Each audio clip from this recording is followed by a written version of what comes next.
செம்மரம்னு சொன்னே புஷ்பா படம் உங்களுக்கு ஞாபகத்துக்கு வந்தா நீங்களும் லெஜெண்ட் தாங்க.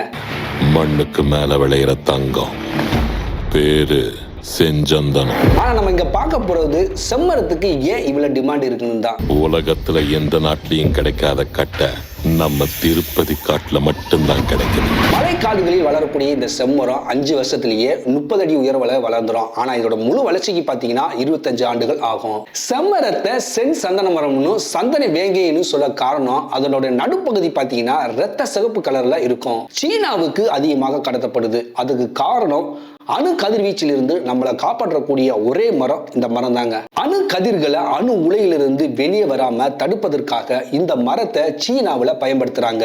சித்த மருத்துவத்துல சர்ம வியாதி, கைகால் மூட்டு வீக்கம், விஷக்கடி இப்படி பல வியாதிகளுக்கு மருந்து தயாரிக்க இந்த மரத்தை பயன்படுத்துறாங்க. இவ்வளவு சிறப்பு கொண்ட செம்மரத்தை பாதுகாப்பது அரசோட கடமை மட்டும் இல்லைங்க, நம்மளோட தான்.